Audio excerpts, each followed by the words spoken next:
यदन्तर्जल्पसंपृक्त उत्प्रेक्षाजालमात्मनः मूलं दुःखस्य तन्नास्ति शिष्टमिष्टं परं पदम्।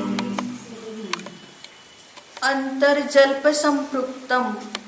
अंतर्जल्प म्हणजे काय घेतलं? अंतःकरणातील संकल्प विकल्पाने सहित यत आत्मनः उत्प्रेक्षा जालम, जे अंतरंगामध्ये अनेक प्रकारचे जे उत्प्रेक्षा जाल म्हणजे कल्पनांचा समूह जाळा आहे, कल्पनांचं जाळं विणतो ना हा जीव, मग तसं ते दुःखाचं बीजम, ते कशाचं कारण आहे?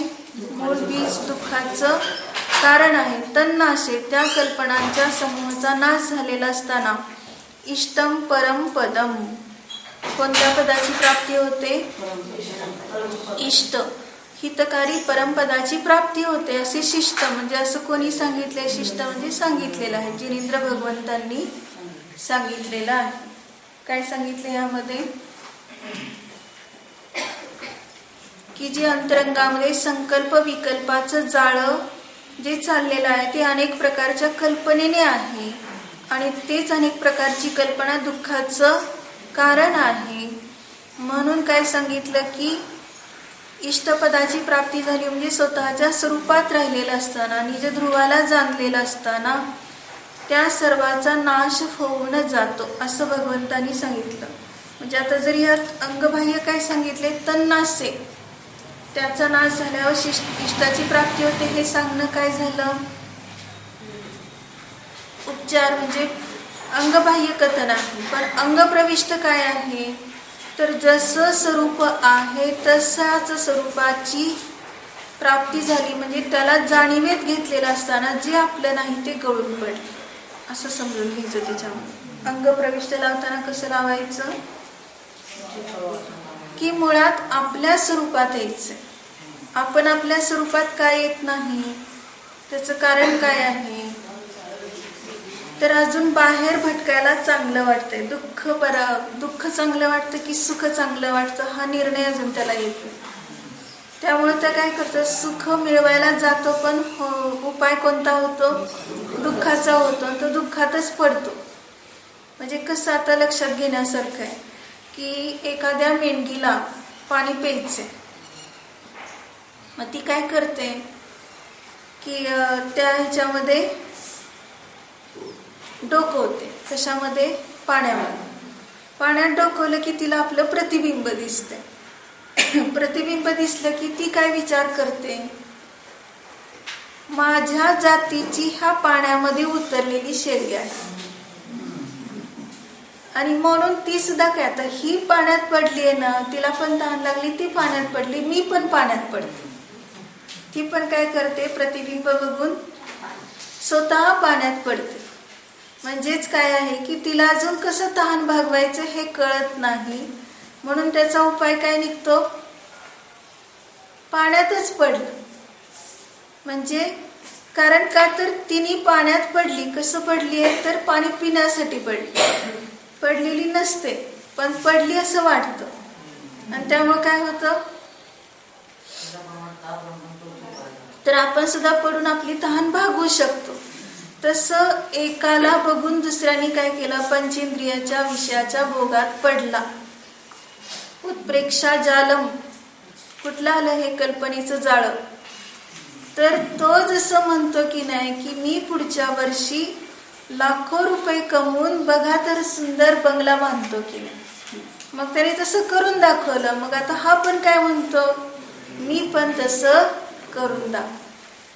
कल्पनेचं जाळं विणतोय आणि मी केलं, त्याने केलं तसं मी पण केलं, मी पण करणार वगैरे अशा रीतीने हा संकल्प विकल्पामध्ये तो अडकलेला जीव तो परमपदाची प्राप्ती करत नाही. म्हणजे स्वतःला जाणत नाही, आपल्या शांतीपासून खूप दूर असत.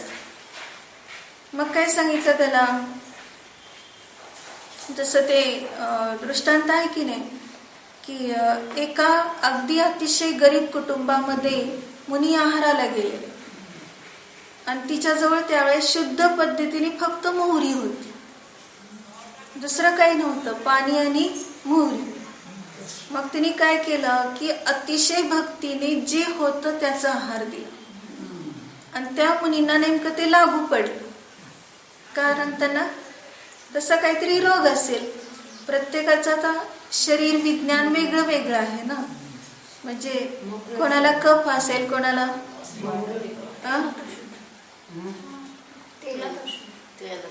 तेला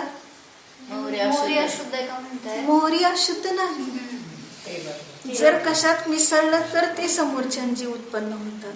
आणि नुसती मोहरी घेतली तर काही त्यात दोष नाही. मग तसं तिने मोहरीचा आहार दिला आणि त्यांचा रोग पूर्ण बरा झाला. आता काय असेल तो रोग मोहरीने बरा झाला. तिलाही माहित नव्हतं. पात्र आलं, दिलं दान जे होतं ते.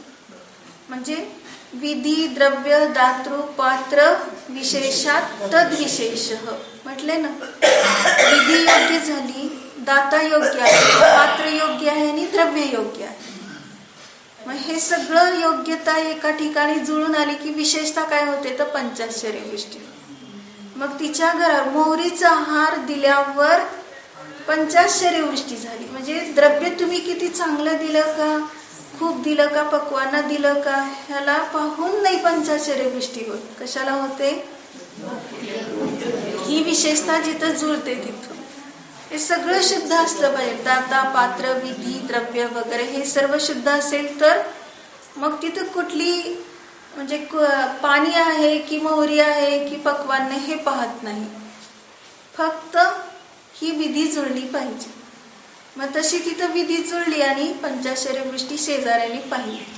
लक्ष कुठे आहे? विधीकडे लक्ष नाही, भक्तीकडे लक्ष नाही. लक्ष कुठे आहे? पंचाश्चर्य वृष्टी दानाने झाली. एका वाक्यात कार्य काय झालं?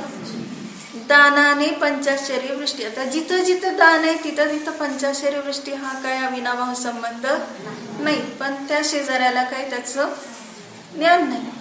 फक्त आता देखादेखी कार्य करायचं. मग शेजारी तर खूप श्रीमंत असतो, त्याच्या घरात किती पाहिजे तेवढं पक्वान्न वगैरे करून तो दान देऊ शकतो. पण तिने काय ठरवलं सेठानीने की मी सुद्धा आता मोहरीचा आहार देणार आणि माझ्या घरावर पंचाश्चर्य वृष्टी होणार. मग तिने आता केलं फक्त मोहरीचंच. मुनींना पडघाण विधी करून घेतलं आणि त्यांना मोहरीचा आहार दिला आणि मुनी स्वर्गवासी झाले. आता त्या मुनींना ते काही लागू पडलं नाही. त्यांना उलट दाह झाला निर्माण आणि त्यामध्येच काय झालं, त्यांचं प्राण गेलं. म्हणजे काय, आणि पंचाश्चर्य वृष्टी तर दूरच राहिली. कारण का तर माहित नाही कशाने होते पंचाश्चर्य वृष्टी. आमचं लक्ष तिकडं असेल तर होणारच. कुबेर दत्ताची कहाणी तशी आहे. ते यात्रेला निघालेले, पण त्यांचा व्यासंग काय आहे की सतत कुठं असेल तिथं, मग जंगलात असू देत, परगावी असू देत, पण पडघाण विधीशिवाय स्वतः आहार घ्यायचा नाही. आणि तसं देवशास्त्र गुरुच्या सर्व क्रिया भक्ती सेवा वगैरे सगळं काय आहे. आणि ते झाल्यानंतर मग काय होते त्या ठिकाणी पहिलाच त्यांचा स्टॉप आहे. ते निघालेत धन कमवण्यासाठी परदेशात. आणि पहिल्या स्टॉपला काय झालंय, आता काय करायचंय, शुद्ध पद्धतीने आहार करायचंय. म्हणजेच भोजन तयार करायचंय आणि मंदिरमध्ये जाऊन पूजा स्वाध्याय वगैरे क्रिया आटपून नवदा भक्ती करायची. मग तसं ते पडघाण विधीसाठी बाहेर उभा राहिले. कोण मुनी होते का गावात त्यावेळेस? मग कशाला पडघाण विधी करायची? पण भाव केलेत ना तसे की मुनींना देऊनच मी आहार करेल. नाही आले तरी पण भाव करून मग आहाराला जा, स्वतः जेवायला जाणार. मग तसं तिने फक्त भक्तीपूर्वक असे हात जोडून अत्र अत्र तिष्ठ तिष्ठ म्हणेपर्यंत एक मुनी आलेच. ती कुठं आले? चारण मुनी आले.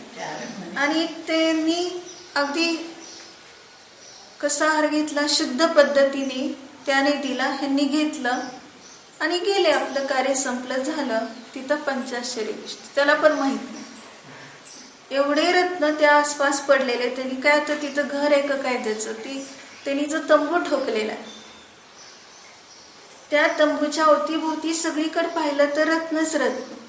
काय तो लोभी नाहीये, तो पटापट गोळा करून आत नेऊन ठेवावं, आता आपल्याला एवढं मिळालंय, काय नाही, तिकडे दृष्टी नाही द्यायची. पण बाहेरच्यांची दृष्टी, आणि नेमका जो शेजारी होता तो तर इतका ईर्ष्येने जळफळत होता. अरे म्हटलं, आपल्या ह्या परदेशात अचानक येऊन राहुटी उभा करणारा आणि त्याच्या अवतीभोवती रत्न, ह्याच्यावर मालकी तर राजाचीच. आता ह्याला काय करायचंय? पण तो राजाला जाऊन सांग. म्हणजे पहिल्यांदा तर म्हटलं माझ्याच जागेत आहे, म्हटलं मला दे म्हटलं. ते म्हटलं मी कोण देणारा, तू कोण घेणारा, माझं काही संबंध नाही तर म्हटलं. मग स्वतः उचलून नेले तरी ह्यांनी काय प्रतिबंध केला नाही की इथंच राहू देत, हे आमचंच आहे म्हणून. घेऊन गेलं तर जाऊ देत. घेऊन गेला, घरात ठेवलं नेऊन, आणि इथंच येऊन पडले. कसं पडले काय कळलं. आता तिथंच येऊन पडले. परत त्यांनी येऊन पाहिलं, परत घरात नेलं, परत येऊन पडले. मग आता आणखीन डोकं फिरलं. मग राजाला तरी सांगावं म्हणून ह्याच्यावर मालकी राजाची. राजा म्हटलं असू दे, आपण त्याची सत्ता हडप करायची नसते. त्याच्या घराभोवती पण त्याच्या जरी त्याने येऊन ठोकलंय तंबू, तिथं पडलंय ना, त्याच्या भोवती आहे ना, कशाला आपण त्याच्यावर अधिकार दाखवायचा.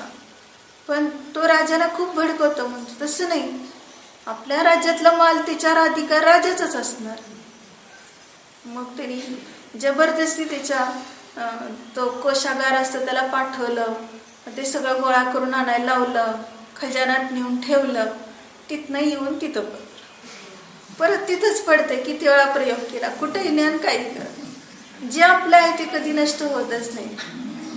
मग तसं तो तर खूप शांत होता. आता ह्या शेजाऱ्याला इतकं चेव चढलाय, किती वेळा असं होतंय काय ह्याच्याजवळ जादू का काय. म्हटलं राजाजवळ गेला आणि म्हटला की आता असं करायचं की त्याच्या धनाची माझ्या धनाची तुलना करायची, आणि जर ज्याचं धन ज्याचं जास्त भरेल त्याने आपलं पण धन त्याला देऊन टाकायचं. आता राजा म्हणतो जैन धर्मी लोकांनी अशी स्पर्धा करायची असते का? कमी जास्त असेल कशाला पण त्याची तुलना करत बसायचे, काय त्याच्यातून फायदा काय? एकाला गेलं जास्त आणि एकाला राहिलं काहीच नाही, असं काय आपलं काम असते का? राजा खूप समजावतो पण नाही, तो ऐकायला तयार नाही. म्हणतो आता हे करायचं म्हणजे करायचं. झालं, हट्टा पुढे काही चाललं. मग सगळी सभा इतकी जोरदार सगळी बघायला थांबली. आता काय होतंय, कसं होतंय. दोघांच्या धनाची तुलना करताना आता हे वैक्रिक शरीरच्या देवाने टाकलेलं केव्हाही किमतीवानच असतं, त्याची किंमत कशानेच होणार नाही. परंतु ह्याचा आता वेग आहे ना तो, आणि केलं त्यांनी बरोबरी तर ह्यांचं धन जास्त दिलं. दानाची परिणती, त्या परिणतीचं हे फळ आहे, आणि ते परिणती कोणी हिसकावून घेऊ शकत. किती प्रयत्न केला तरी ते काही त्याच्यातून च्युत होत. पण तो तर इतका निरपेक्ष होता. म्हणतो असं का करतोस बाबा, स्पर्धा का करतो, मी तुला सगळं देऊन टाकतो, पण उगाच सगळ्या समोर असली शोभा कशाला. पण नाही, तो म्हटला आता मी हे ठरवले म्हणजे ठरवले, अशीच अट आहे. आणि झालं आता ह्याच जास्त निघालं म्हटल्यावर इतकं वैराग्य झालं, आणि ठरल्याप्रमाणे स्वतःच वचन त्यांनी बोललेलं आहे की ज्याचं जास्त निघाल त्याने आपलं त्याला देऊन टाकलं. आता आपलं स्वतःचं सगळं धन त्याला देऊन टाकलं. वचन खरं करायचंय ना. आणि मग देताना कसं आहे, म्हणजे ज्यावेळेस त्याला सारखं ते घेण्याचे भाव झाले तर स्वतःच सगळं गेलं, तिथंच लगेच करणार योग, काहीच राहिलं नाही. जेवढं होतं तेवढं पण राहिलं नाही. पण इतकं मनामध्ये हे झालेलं आहे की परिणाम असे झालेत, नको असलं जगणं नको. बघा, स्वतः इतका विरक्त झाला की घर पण गेलं, त्याच कपडे पण गेले. काय झाला, तो मुनी झाला. ते त्याला राहावंसं वाटलंच नाही असं अपमानास्पद घरामध्ये. मग तो मुनी झाला. आणि इकडं तिची मुलं वगैरे सज्जन होती, आणि तो पण सज्जन होता, दान देणारा. तो म्हटला मुलांना, हे तुमच्या वडिलाचं धन तुम्ही घेऊन टाका, मी काय करणार आहे घेऊन. तो तर आपलं त्यांचं धन देऊन आपल्या गावी परत गेला. ही सगळी परिणती पाहून तो पहिल्याच मुक्कामातून परत फिरला.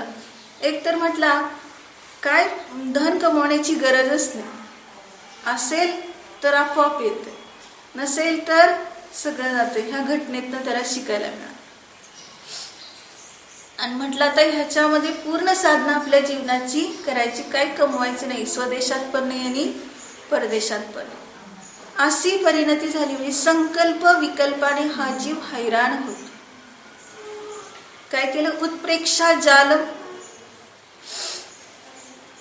काय केलं त्याच्यामध्ये, उत म्हणजे उच्च रीतीने, प्र म्हणजे प्रकर्षाने, इक्षा म्हणजे पाहणे, प्रकर्षाने कुठं पाहतो, संकल्प विकल्पात आत्मा पाहतो.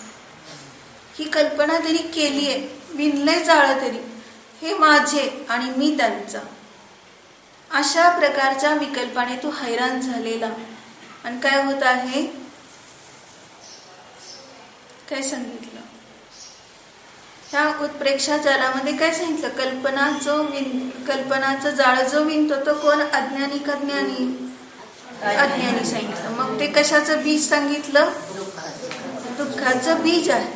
म्हणजे जे अंतरंगामध्ये संकल्प विकल्पाने सहित उत्प्रेक्षा जाल म्हणजे अनेक प्रकारची कल्पना करून तो आत्म्याचं स्वरूप आहे असं समजतो, तेच त्याच्या दुःखाचं मूळ कारण आहे.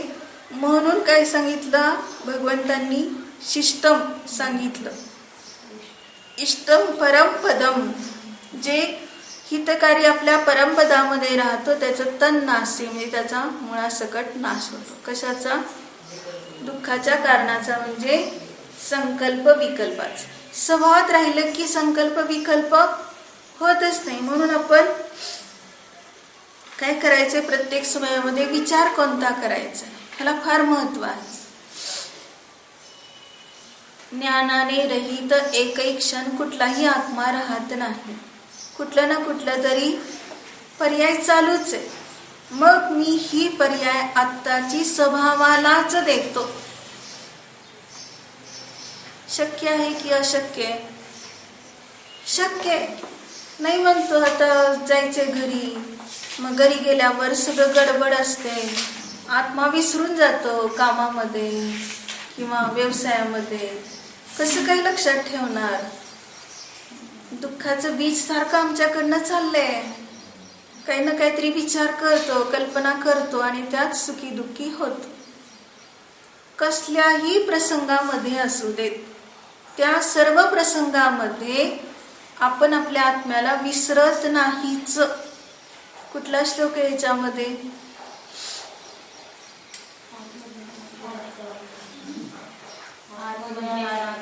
हा 50वा श्लोक सांगितलाय. आत्मज्ञानाला सोडून दुसऱ्या कुठल्याही कार्यामध्ये चिरकालपर्यंत बुद्धी लावायची नाही, आपला उपयोग तिथं लावायचा नाही. तर वाक् कायाभ्याम अतत्पर, कुर्यादर्थवशात किंचित, प्रयोजनवश काही करावं लागलं तरी सुद्धा वचन आणि कायाने अतत्पर. अतत्पर म्हणजे तिकडं उपयोग लागलेलाच नाही, करतोय, प्रतिक्षिप्त क्रियेने रोटल्या करते ना ती सासरी आलेली सून, कुठं सुद्धा चुकत नाही. तिची रोटली कच्ची पण राहत नाही, जळत पण नाही, कारण तलवारीची धार आहे. बरं कोणती, ती सासू म्हणाल काय नकाशाच काढलाय, पहिल्यांदा म्हणते, काय म्हणते, रोटली वाकडी तिकडी झाली की नकाशा काढलाय म्हणते, कच्ची राहिली की काय म्हणते, गोळा तसाच ठेवलाय म्हणते, आणि जळली की काय म्हणते, कोळसाच करून टाकलाय, राखच खाऊ घालते तू सगळ्यांना. मग तिला सगळं इतकं व्यवस्थित करायचंय, कुठं जळक नाही, कुठं कच्च नाही, अगदी गोल गरगरीत रोटल्या व्यवस्थित करते, पण उपयोग कुठं आहे. वाक् कायाभ्याम अतत्पर, शरीराने वचनाने अतत्पर आहे, कारण उपयोग सगळा माहेरी गेलाय तिचा. आता ह्याच्यात नाही लावायचा, आत्म्यात नाही. माहेरी म्हणजे आई काय करत असेल, भाऊ काय करत असेल, माझी आठवण काढत असतील, हे सगळा विचार पावलं पावली चाललाय, तरी सुद्धा तिचं काम चुकत नाही. मग तसं आम्ही प्रत्येक कामामध्ये आपल्या आत्म्याचा विचार करू शकतो. आत्मज्ञानात परम कार्यम न बुद्धो धारे चिर. म्हणजे कुठली कल्पना करून तू असं विचार करू नकोस की आता माझा मुलगा येईल आणि मी त्याला गरम गरम जेवायला देईल. कल्पना चालली ना. शाळेत गेलाय, तो येण्याची वेळ झालीच आहे आणि मी पण आता स्वयंपाकाला बसलेच आहे. अगदी कल्पना चालली व्यवस्थित की मी त्याला खूप छान जेव घालणार, तो मग व्यवस्थित त्याचं पोट भरलं की तो खूप चांगला अभ्यास करेल, मग त्याला पहिला नंबर येईल, चांगले मार्क मिळवेल, सगळे कल्पना जाल. पण कोण आलं मुलाच्या ऐवजी तिचं लक्ष इतकं ती रंगली आहे त्या विचारात, तिचं लक्ष पण नाही जावेचा मुलगा. आणि त्याला काही न बघताच काय म्हणते, बस बस मी तुझीच वाट बघते, बघ गरम गरम रोटली खाऊ घालते, व्यवस्थित जेव वगैरे असं सगळं बोलते त्याच्याशी. आणि त्याच्या ताटात पण सगळं टाकते व्यवस्थित. त्याने पूर्ण जेवण होईपर्यंत तिचं लक्ष पण नाही कोणाचा मुलगा आहे. आणि जेव्हा हात धुवून बाहेर पडतोय त्यावेळेस तिने पाहिलं तर हा मुलगा तर जावेचा आहे. काय होतंय विचारात, काय झालं, माझा मुलगा याच्याऐवजी हा मुलगा कस काय आला, त्याची वेळ अजून झाली नव्हती, त्याची झाली होती, तो कुठं अडकला, किती विचारातच सुरू झालं. आपल्या मुलाला जे द्यायचंय ते दुसऱ्याच्या मुलाला दिलं तर किती दुःख व्हायला. सुखी नाही झाली आता, फक्त मुलगा बदललाय, दुःखी आहे. विचार तोच आहे पण तरी सुद्धा दुःखी. म्हणून काय आहे की हा संकल्प विकल्पाने कधी सुद्धा कोणी सुखी झालेलं नाही. मग कधी तिचाही मुलगा येऊन बसेल, मनाप्रमाणे करेल ती त्याचं, पण तो परीक्षेत नापास झाला हे पाहून दुःखी होते. मी एवढं सगळं त्याच्यासाठी केलं, त्याने काहीच अभ्यास केला. आणि बघ तो जावेचा मुलगा, तिची कोण काळजी घेत नव्हतं तरी सुद्धा तो कसा पास झालाय बघ, पहिला नंबर. ही नव्हते परत. उत्प्रेक्षा जाल कोणतं कोणतं नाहीये. ह्या जीवाला पाठीमागं काय काय लागलेलं आहे. जोपर्यंत हा परामध्ये विचार करतो तोपर्यंत सतत तो असाच हैराण होतो. म्हणून जेव्हा तो स्वभावाला जाणेल तेव्हाच काय होईल, त्याची सर्व दुर्दशा संपेल, सुटेल. म्हणून प्रत्येक समय आपण स्वभावात राहणं अत्यंत आवश्यक आहे. आणि ते जोपर्यंत होत नाही तोपर्यंत काय आहे, आकुलता व्याकुलता. म्हणून काय सांगितलं ह्या समाधी शतक मध्ये, येत पश्यामी येतेंद्रिय ज्योतिरुत्तम. मग सांगितलं जे इंद्रियाने मी पाहतो ते मी नाही. बघा एवढ्यावरच आपल्याला खेळायचं. जे मी पाहतो डोळ्याने इंद्रियांनी तो मी नव्हे. आता कुठं चाललंय आपलं सगळं. म्हणतो मला काय पाहायचं ते मी पाहिलं, दिसलं मला. अगदी अध्यारोत बोलतो, दुसऱ्याला काही कळत पण. मग त्याच्याही मनात काय असतं, काय पाहिलं त्याने मी कपाटात, न कोणाला विचारता न सांगता आणलेलं वस्तू ठेवली. काय आणलं होतं, लाखो रुपयाचं काहीतरी दागिने आणले होते आणि ते ठेवले त्यांनी कपाटात. आणि इकडं हा बडबडतोय, मी पाहिलं, मला माहितीये काय. अर्थात त्याला त्यातलं काय माहित नाही, पण त्याला काय वाटलं, ह्याने पाहिलं. मग आता तो काय म्हणतो, काय पाहिलंयस तू, तू कोणाला बोलू नकोस बर का, मी तुला देतो त्यातला अर्ध. आता त्याला काहीच ह्यातलं माहित नाही, लगेच तो त्यातला अर्ध काढून देतो. बघ हे गुपचूप ठेव, तुझ्या मनात ठेव, सांगू नको कोणाला. आणि हे तुझ्या कपाटात कुलपात घालून ठेव, दाखवू नको कोणाला. काय झाला, त्याचा गुलाम झाला. गुलाम झाला म्हणजे काय? वाटेल आपल्याला, बघा त्याने आपल्याला फुकट एवढं दिलं, किती चांगला आहे तो, असं वाटेल तेवढ्या पुरतं. पण त्या पापाचा अनुमोदक त्याची गोष्ट आहे की नाही, त्याचा अनुमोदक झाल्यावर काय फळ भोगावं लागतं. मग तिथं काय झालेलं असतं की त्या मुलाच्या अंगावर खूप दागिने असतात आणि तो मुलगा छोटा असतो पण झणझणीत असतो आणि त्याला सगळं कळत असतं. मग तो काय करतो, त्याच्या मित्राबरोबर फिरत असतो, खेळत असतो. मग एक दिवस त्याला एकट्याला पाहून त्या शेजारच्या मुलाच्या वडिलांनी पकडले. मग तो म्हणतो, काका तुम्ही मला असं का धरलंय? तो म्हणतो की मला सगळे दागिने काढायचे तुझ्या अंगावरचे. कशाला मग पकडताय, मी देतो काढून. म्हणतो, नाही म्हटले मी तुला मारणार आहे. मला मारू नका म्हणतो, दागिने घ्या पण मला मारू नका. मग तो म्हणतो, असं कसं मी तुला सोडेल मारल्याशिवाय, तू तर जाऊन सांगणार पोलिसात वगैरे असं तसं. तो म्हणाला, नाही म्हटलं मी घरी सुद्धा सांगत नाही, पोलिसात सांगत नाही, अजून तुम्हाला दागिने आणून देतो पण तुम्ही मला मारू नका. हे तो खूप सांगत असतो मारू नका म्हणून, पण काका काही ऐकत नाही. त्यांनी मारलं शेवटी त्याला. आणि तो मरताना काय म्हणतो, काका हे तुमचं पाप. त्यावेळेस पाऊस पडत असतो आणि ते पावसातले थेंब पाहून काय म्हणतो, हे पाण्याची बुडबुडे सांगते, तुमचं हे पाप पाण्याची बुडबुडे सांगते.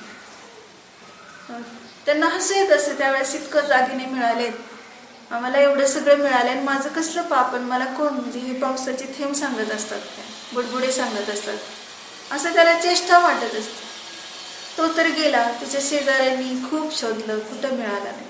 त्याच्या मित्राला म्हणजे त्या वडिलाच्या म्हणजे त्या मुलाच्या म्हणजे ज्या काकाने मारलं त्याच्याच मुलाला विचारलं, पण त्यालाही काही माहित नाही ह्यातलं. पण घटना काय घडते, हे मारत असताना एक वृद्ध स्त्री पाहत असते आणि त्याचं लक्ष गेलं की लगेच तिचं तोंड बंद करतो आणि म्हणतो, हे घे दागिने, तुला एक हिस्सा देतो, पण कुणाला सांगू. आणि ती गरीब असते, तिला वाटतं बरं झालं इथं मिळाले, काही सांगत नाही कुणाला, पण आनंद मानते त्यात तेवढे दागिने मिळाले. घरी गेल्यावर पत्नी आनंद मानते, एवढं आणलंय, छान आहे. मग आता थोड्या वर्षांनी काय होतं, त्यांना एक मुलगा होतो. मुलगा झाल्यानंतर तो म्हणजे खूप सुंदर असतो, जसा जसा मोठा होईल तसं त्याचं ज्ञान विकास वगैरे सगळं पाहून खूप आनंद होतो यांना. अगदी 22 वर्षाचा होतो, खूप डिग्रीवाला होतो, चांगलं शिक्षण घेतो आणि त्याचा विवाह पण करतात आता. पण विवाह झाला की थोड्या दिवसातच त्याला असाध्य रोग आहे म्हणून डॉक्टरांनी सांगितलं. तो बरा होणार नाही. प्रयत्न खूप चाललाय, इतका खर्च केलाय की पाण्यासारखा पैसा खर्च केला. एवढा चांगला मुलगा ना, आता कसं काय व्हायचं, बरा व्हावा म्हणून चिंता खूप आहे.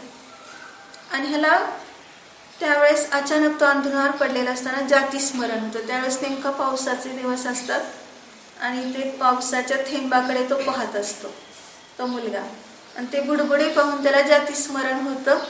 म्हणतो, माझं मरण होतंय पण ह्यांना कसं काय दुःख, त्याचं कारण तोच मी ज्याला म्हणजे मारून काय केलेलं होतं, दागिने घेतलेले, तोच मी ह्यांच्या पोटी जन्माला आले. पापाचं हे फळ भोगताय. तो लगेच सांगतो वडिलांना, बघा तुमचा माझा वियोग का होणार आहे, तर तुम्ही असे दागिने घेऊन मला मारलेले आहे, त्याचं हे फळ आता तुम्हाला दुःख भोगावं लागते. तुम्ही म्हणत होता ना कसलं पाप, तर हे पाप उद्याला. वडील म्हणतात, ठीक आहे, मी एकट्याने पाप केलं, पण तुझ्या आईने काय केलं, तुझी पत्नी तर आता विधवा होणार, तिने काय काय पाप केलंय, ती तर किती कोमल आहे. मग तो सगळं सांगतो. ह्यांनी कसं पाप केलं, तर जी वृद्ध स्त्री लांबून पाहत होती ह्याच गावात, तिला तुम्ही थोडेसे दागिने दिले, कुणाला सांगू नको म्हटलं, आणि तिने आनंदाने घेतलं. त्याची अनुमोदक ती झालेली. मरून ती काही दिवसानंतर म्हणजे काही वर्षानंतर ह्याच गावात ती मुलगी जन्माला आली कोणाची तरी, आणि तीच मुलगी माझी पत्नी झाली. म्हणून तिला पण हे पापाचं फळ भोगावं लागतंय. आणि ही आई आहे, ती आईने तर दागिन्यात आनंद मानला, एवढे चांगले आणलेत म्हणून तिघांनाही दुःख आहे त्याचं. हे तिघी अनुमोदक, कृतकारित अनुमोदक, तेवढंच फळ मिळेल. म्हणजे अशा रीतीने कशासाठी सांगितलं हे, तर आपल्याला तर ह्यातलं काही माहित नाहीये. कुठल्या तरी जीवाची हिंसा करून एखादी वस्तू आपल्या घरात आणली ना, आपण आनंद मानला, आणि आपल्याला माहित नाही की हिंसा करून आणलेली ही वस्तू आहे, मग आपण आनंद मानलेला त्याचं फळ आपल्याला असं मिळणार आहे हे कुठं माहित आहे. मग काय करायचं आता त्याच्यातनं सुटण्यासाठी? ती वस्तू वापरायची नाही म्हटलं तर आपल्याला ते काही माहीतच नाही. हिंसा करून आणलंय की चोरी करून आणलंय की कोणाला मारून आणलंय की खोटं बोलून आणलंय, मग काय करायचं? वापरायचं की नाही वापरायचं?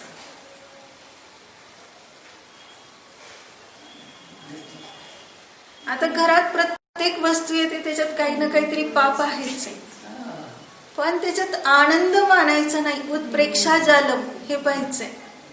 प्रकर्षाने विचार जो त्या वस्तूमध्ये जातो, उपयोग जातो, त्यात उपयोग लावायचा नाही. वाक् कायाभ्याम अतत्पर, शरीर आणि वचनाने अतत्पर राहतो. म्हणजे त्याच्यामध्ये तो गुरफटत नाही.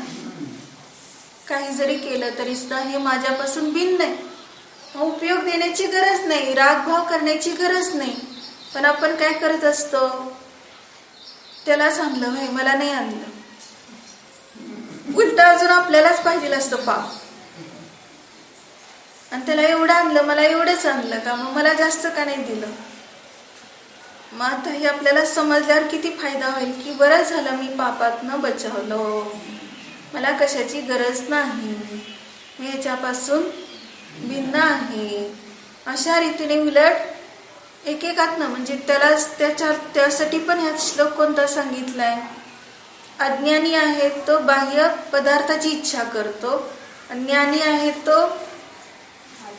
बाह्य पदार्थाची इच्छा करतच नाही. त्याच्यासाठी पण तो श्लोक सांगितलाय ना. ह्याच्यामध्ये कोणता आहे तो? सुखमारब्ध योगश बहिर्दुःख मनात्मनी मथात्मनी. 52 आहे. सुखमारब्ध योगश बहिर्दुःख मथात्मनी बहिरेवा सुखम सौख्यम मध्यात्मं भावितात्मन. म्हणजे तो धर्मात आलाय, योग साधना करतोय, पण अजून त्याला भेद विज्ञान झालं नाही. तो बाह्य पदार्थात काय समजतोय? ते मिळालं तर माझं सुख आहे असं समजतं, अनुकूलतेमध्ये सुख मानते. जसं ते सांगितलं की तो दुष्काळ पडलेला असतो आणि तो मुलगा तर काहीच काम करत नाही, त्याशिवाय दुष्काळ आहे. मग घरातले लोक त्याला हाकलून देतात बाहेर. मग तो इकडं तिकडं भटकत असताना एक साधू दिसतात. मग तिथं खूप गर्दी भक्तांची पाहिली, सगळं काही रेंचेल वस्तूंची पाहिली. मग त्याच्या मनात काय येतं? ह्यांच्याकडे राहावं, आपलं चांगलं होईल सगळं. मग त्यांना विचारतो, मी तुमचा शिष्य होऊ इच्छितो, ठेवून घेणार का मला? मग ते म्हणतात, राहा, माझे सगळे शिष्य प्रचाराला गेले, तू राहा माझ्या सेवेला म्हणून सांगतो. मग तो राहतो. मग राहिल्यानंतर आता त्याच दिवशी काय होतं? भक्त लोक जेव्हा येतात तेव्हा बघतात की ह्यांच्याकडे एक नवीन शिष्य आलेला दिसतोय. मग ते साधूंना काय विचारतात की तुमच्याकडे एक शिष्य आलाय, त्याला काय सोय करायची आहे, त्याला काय पाहिजे? मग ते साधू म्हणतात, काही नाही, एक वाटीभर तूप आणा, एक थाळभर खिचडा आणा, आणि तो खूप दिवसापासून उपाशी आहे, पोट भरेल त्याचं, आणि एक पलंग द्या त्याला झोपायला. झालं. मग ती सगळी सोय केली गावकऱ्यांनी. मग ते आता कधी न जेवलेला एवढा पोटभर अगदी व्यवस्थित जेवून काय झाला, पलंगावर पडला की झोप लागली. 1-2 तास चांगली झोपेत गेले आणि मग जागा झाल्यावर साधू त्याला काय म्हणतात, अरे काय नुसतं खायचं आणि झोपायचं एवढंच काम आहे का? काही साधना करायची नाही का? स्वाध्याय करायचं नाही का? जाणायचं नाही का आत्म्याला? तो काय म्हणतो, तुम्ही काही म्हणा पण हाच माझा मोक्ष. तो काय म्हणतो, आप कुछ भी कहो, खाओ पिओ मौज करो, यही मेरा मोक्ष. मी तर हे समजतो. काय सांगितलं त्याने, तुम्ही काही म्हणा पण हा मला मोक्ष वाटतोय. की कधी खायला मिळालं नाही खाल्लं, कधी झोपायला मिळालं नाही झोपलं, आरामात राहिलंय, आता अजून काय पाहिजे, मोक्ष कुठं लांब आहे म्हणतो. मग अशा रीतीने काय सुखमारब्ध योगश, आणि योग साधनेला सुरुवात केली आणि त्याला काय होत आहे की त्यातच तो आपलं सुख समजतं. म्हणजे बाहेरची अनुकूलता वगैरे. बसलं इथं, मग आता म्हणतो काय, पाऊस येतोय, चिखलात जायला नको, भिजायला नको, छत्री आणली का म्हणतो पहिल्यांदा. फक्त छत्री नाहीच आणली, आता कसं भिजत जायचं का मग. म्हणजे काय, तर अनुकूल वस्तूला पाहून तो आनंद मानतो. आणि जर वस्तू मिळाल्या नाही तर दुःख होतं ना. आत्म्याचं चिंतन करायचं म्हटलं तर क्लेश वाटतो. आणि ज्ञानी काय करतं, उलट बाह्य पदार्थांना दुःखदायक समजतं, त्याची तो इच्छा करत नाही संयोगात. असा फरक दोघांमध्ये आहे.